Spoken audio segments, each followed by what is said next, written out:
Long before religion drew borders and science measured the sky, there was a secret language, one that taught men to speak to the stars. They did not call it esotericism, they simply called it the light. It was said that this light was the breath of the cosmos itself, a spark that moved through all living things, teaching the wise how to read the hidden pattern of the world. In the beginning, this knowledge was not a doctrine but a presence. It did not belong to any tribe, temple, or nation. It moved wherever hearts were awake enough to see the divine reflected in the dust. From the deserts of Egypt to the islands of Greece, from Babylon's ziggurats to the hills of Judea, it whispered the same command: as above, so below; as within, so without. They believed the universe was alive, a single body whose organs were the sun, moon, and stars. To know oneself was to know the heavens. To heal the soul was to heal the world. This was the forgotten flame, a science of spirit that predated the separation of mind and matter, faith and reason. The priests of Heliopolis, wrapped in linen and silence, studied this rhythm of the cosmos. To them, each symbol was a door, each number a pulse of creation. The scarab was not merely a beetle, but the power of rebirth. The ankh not merely a cross, but the breath of life. They watched the sun rise over the Nile and said, "This is the soul awakening." They watched it set and said, "This is the soul descending into matter." The myths of Osiris and Isis were not legends of gods, but mirrors of cosmic law, the death and resurrection of the eternal within the mortal. From these temples, the current flowed outward to Greece, where the philosophers would dress the ancient truths in new words. Pythagoras, that seeker of harmony, claimed to remember the teachings of Egypt. He spoke of number as the language of the gods, of geometry as the blueprint of the soul. To him, the universe sang, a music not of instruments, but of proportion, vibration, and law. Plato, his inheritor, turned these secrets into philosophy. He told of the world of forms, a realm of pure ideas beyond the senses, and hinted that those who remembered could ascend back to the source. In this way, the light of the temples became the fire of thought. The language of gods became the logic of men. Yet hidden within that logic still pulsed the heartbeat of mystery. But every age that gives birth to light also gives birth to its shadow. As knowledge spread, so did fear. What had once been the sacred science of divine unity began to threaten the powers of the world. For those who ruled by division could not tolerate a truth that made all things one. Empires prefer walls, not mirrors. So the wisdom that once guided kings now became heresy beneath them. The priests of Egypt were conquered. The libraries of Alexandria burned. The philosophers of Greece were scattered. The temples of the old gods fell to dust. And in their place rose a new order, one that would rewrite heaven and earth in its own image. But the light did not vanish. It merely went underground.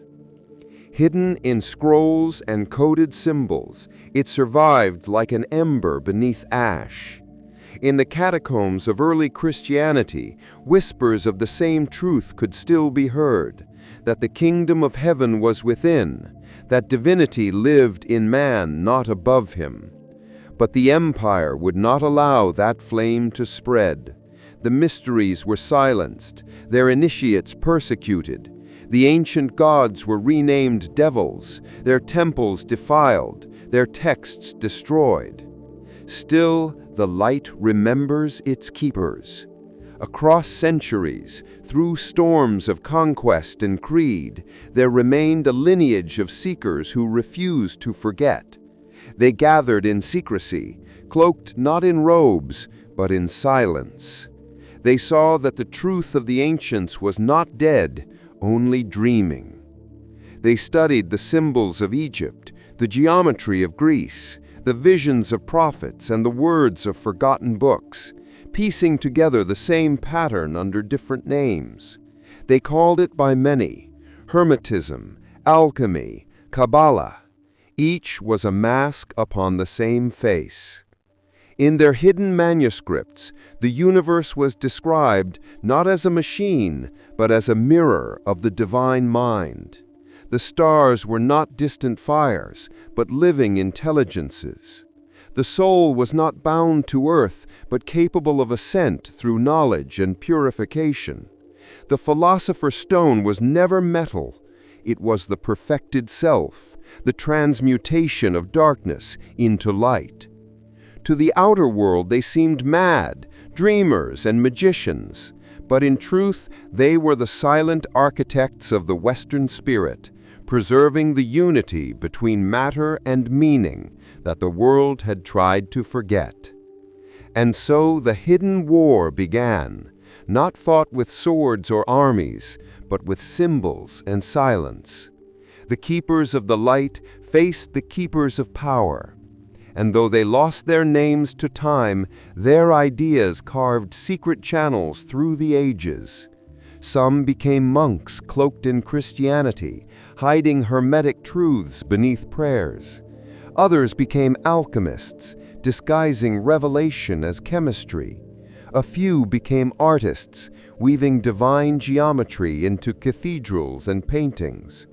The wisdom of Egypt lived in the stained glass of Chartres, in the frescoes of Florence, in the equations of Newton. The light had learned how to disguise itself as beauty. Every empire that tried to bury it only deepened its roots, for the light was never contained by parchment or priesthood. It lived in consciousness itself. Even when forgotten, it spoke through dreams, through art, through the inexplicable longing every soul feels when it looks at the stars and remembers it once belonged there. And thus, even as the age of faith turned to the age of reason, the light endured, waiting for those who could still see that knowledge without wisdom is blindness, and power without spirit is death. It is said that history moves in circles, not lines, and that what was buried in shadow always returns through new forms of light. As the Middle Ages deepened, the old world slept beneath the weight of dogma. Churches rose upon ruins, and truth was measured by obedience. But even in that darkness, there were those who refused to forget. They gathered in candlelit chambers, beneath crypts and monasteries, where symbols replaced speech and oaths replaced names. To the outside world, there were philosophers, monks, or craftsmen. But beneath their robes and tools, they carried a secret inheritance, the unbroken thread of the ancient light. They saw what the world could not, that matter was only the mask of spirit, and that behind every visible form burned an invisible pattern, a divine mathematics woven through all creation. They called themselves alchemists, but their true labor was not in furnaces or flasks. It was in the transformation of the soul. They believed that the lead they sought to turn into gold was the human condition itself, heavy, dull, and asleep. Through study, meditation, and symbol, they sought to refine it, to awaken the hidden radiance within. And though their writings spoke of metals and minerals, the wise understood. They were describing consciousness. Their diagrams were maps of the invisible world. Their furnaces were metaphors for the heart. Their experiments were prayers disguised as science. They wrote in riddles because the truth could not be spoken openly. Too often had the flame been burned for the crime of shining. So they spoke in the language of paradox, a language that only the awakened could hear. Solve e coagula, dissolve and bind. Visita interiora terrae, descend into the depths of the earth, and there you shall find the hidden stone. The earth they spoke of was the self, the stone, the immortal within the mortal. And while kings fought over borders and priests over dogma, these quiet rebels built a different empire, one of symbols, silence, and remembrance. They studied the Kabbalah, seeing in its tree of life the same pattern that the Egyptians once carved on temple walls. 10 spheres, like the stages of divine emanation, from infinite light into form, from spirit into matter and back again. Each path between them was both a cosmic law and a human lesson, mercy and severity, wisdom and understanding, beauty and foundation. They saw that man was the bridge between heaven and earth, the living diagram of creation. And so the hidden tradition of the West grew, not by conquest, but by memory. Hermes Trismegistus whispered through Arabic manuscripts. Plato's shadows flickered in Christian mysticism.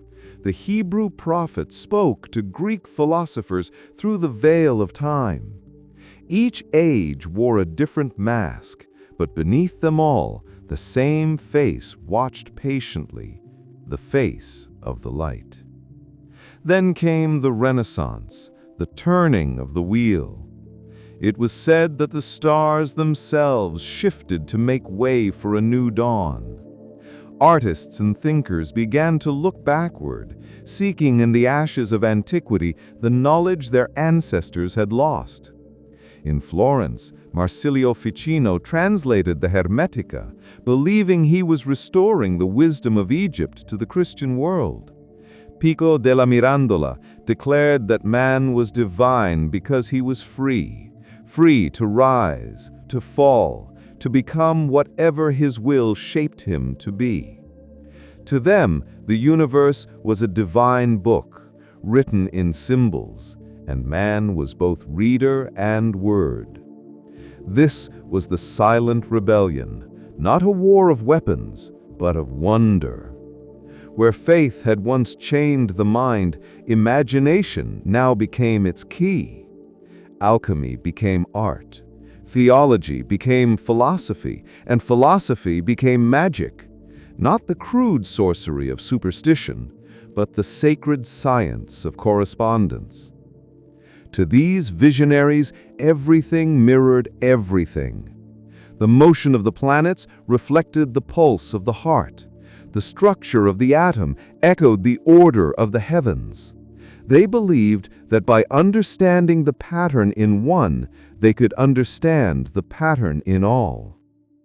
But again, light provoked shadow. The more they reached toward the heavens, the more the guardians of orthodoxy struck back, for power does not easily yield to wisdom. And the Church, whose kingdom was built on mystery it claimed to own, saw in this rebirth of Hermetic thought a threat, a light that burned without permission. So the Renaissance Magi were forced again into disguise. Some called themselves natural philosophers. Others hid behind art, music, and architecture. The secret orders multiplied: the Rosicrucians, the Freemasons, the Hermetic Brotherhoods, each preserving fragments of the old code. They spoke of a hidden temple not made by hands, built in the soul of man. Of a city not on earth but within consciousness. Of a fire that could not be extinguished, only forgotten. This was the true legacy of Western esotericism, not a cult of secrets, but a covenant of memory. Its initiates were not chosen by blood or birth, but by longing, that ancient ache for the infinite that no empire could erase. As Europe marched into the age of reason, the keepers of the flame watched in silence. They knew that when the world worshipped reason alone, it would forget the sacred. And when it forgot the sacred, it would forget itself. Thus came the Enlightenment, the triumph of the mind over the mystery. The heavens were charted, the elements named, the soul dissected and dismissed. What the ancients called spirit became force. What they called light became energy. And the old unity between heaven and earth was broken once again. But the light, patient as eternity, does not die when ignored. It waits in symbols, in art, in the quiet longing of those who still see more than eyes can hold. In the poetry of Blake, it whispered rebellion, that imagination is the body of God. In the experiments of Newton, it hid in plain sight that alchemy and physics were never separate, only seen through different veils. In the revolutions of thought and blood, it stood behind the idea that man is not a servant of heaven, but its reflection. Yet even as humanity claimed mastery of the world, something was lost. A silence, a reverence, a sense that every breath was part of a cosmic ritual. The light dimmed, not because it failed, but because we stopped looking inward to find it. And so the world grew brighter in knowledge, but darker in wisdom. We learned to measure the stars, but forgot how to listen to them. Still the current flows, beneath logic, beneath progress, beneath every question that begins with why. It moves through every heart that feels wonder in the face of the infinite. Every artist who paints symbols they do not fully understand. Every thinker who suspects that the visible world is only the shadow of something greater. It moves through us still. The centuries turned, and the world awoke into the age of machines. Metal replaced myth. Fact replaced faith. Humanity, crowned by its own intellect, believed it had conquered the heavens. But even among the roaring engines and lightning wires, something ancient stirred, a remembrance, faint yet persistent, as though the soul of the world whispered beneath the hum of electricity.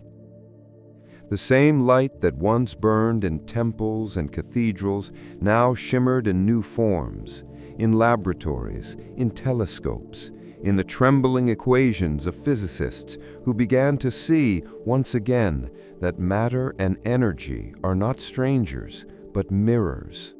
What the Hermeticists called spirit, they now called field. What the alchemists named transmutation, they now called quantum change. Different words for the same revelation, that creation is alive, conscious, and indivisible. Yet still, most could not hear the language of the cosmos. The heart of the world beat on, but humanity, deafened by progress, mistook motion for meaning. The temples of the past became museums, their gods reduced to curiosities. But the light does not belong to time. It is patient as stone, fluid as air, waiting for the eyes that remember. Every few generations, the current rises again through the cracks of civilization. In secret societies, in poetry, in philosophy, in the silent awe of scientists staring into the stars, the same revelation whispers that the universe is not a place, but a being, and that being is awake. In the 19th century, it flickered through Romanticism. The poets who saw nature as divine, who heard eternity in thunder and wind. In the occult revivals of Europe, it returned openly once more, under new names but ancient purpose. The Theosophists spoke of hidden masters and secret rays. The Rosicrucians re-emerged from myth to teach that the human spirit was the true philosopher's stone. Magicians, mystics, and scholars searched the ruins of the past for fragments of a truth that was never truly lost. In every age, the light adapts to the language of the time. In theirs, it wore the symbols of Egypt and Greece. In ours, it speaks through science and psychology. But its essence remains the same. The world within and the world without are reflections of one another, and consciousness is the bridge that joins them. Look around, the symbols have not vanished. They live in architecture and art, in the geometry of sacred design, in the mandalas of the mind, in the digital codes of a new reality. Even in the circuitry of our machines, there lies the same pulse, binary mirrors of the old duality, light and dark, one and zero, being and void. Unknowingly, we have built new temples of information, cathedrals of data that hum with invisible fire. And within them, perhaps, the light waits once more to be recognized. For all our inventions, all our progress, the same questions return. What is consciousness? What is the soul? Why does beauty wound us and mystery heal us? Why do we still feel awe when we look to the night sky, that ancient, infinite mirror? Because something in us remembers. It remembers the priesthoods of the Nile and the philosophers of Greece, the mystics who hid truth in glass and stone, the seekers who spoke in symbols to protect what could not be destroyed. It remembers that the world is not a collection of objects, but a story, a living manuscript written in light and shadow, and that to read it, one must learn again the forgotten language of wonder. The light was never meant to be possessed. It was meant to be realized. Those who sought to own it turned it into dogma, and it fled. Those who sought to understand it found only reflection. But those who lived it, quietly, humbly, became its keepers without knowing. Today we stand once more at the edge of the same question that haunted the ancients. Will we see the world as sacred again, or will we remain blind among our own miracles? The hidden history of Western esotericism is not merely the tale of forbidden knowledge. It is the story of humanity's relationship with the divine within itself, a dialogue between light and darkness, faith and reason, exile and return. Each era silenced it, and each era rediscovered it, because the light is not external. It is the remembering of what we are. The hidden tradition was not a single book, a single temple, or a single order. It was and is the undercurrent of the Western soul, the part of us that refuses to believe that life is only matter, that the stars are only gas, that consciousness is only chance. It is the part that still dreams of unity, of purpose, of a harmony between the seen and the unseen.